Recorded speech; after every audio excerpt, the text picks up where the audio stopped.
Hi sir, Yes. what you selling here? Kelapa laut shake, bang. Lah, boleh cakap Melayu. Boleh Dah, cakap Melayu, bang. saya ingat Jangan orang putih. tertipu dengan luaran, bang. Oh, okey. Dia jual kelapa laut shake. Kelapa Bang. laut shake Kelapa laut shake padu nombor 1. Okey, bagi saya yang keladi tu satu bang. Keladi 1. Baru yang paling best selling ni, Taukufa Gula Melaka. Yang ni yang barunya. Yes, betul bang. Okey bang, yang baru ni abang bagi saya satu. Bagi satu juga. Hari ni memang kita akan bubur biji selasih. Biji selasih Ha, kita bubur jelly kelapa. Jelly kelapa. Ni original memang eh? Ha, betul. Ni kita punya formula patik. Maksudnya kita R&D sendiri lah bang. Oh, buatan sendiri eh. Apa laut bang? Ha, dalam ni kita ada kelapa laut. Kita dah bubur sekali. Tu dia.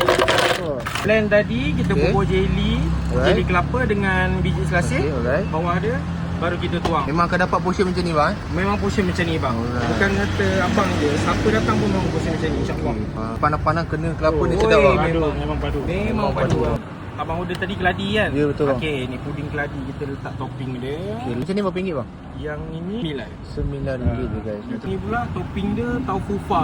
Tofufa eh? Ha, taufufa gula Melaka. Tofufa gula Melaka.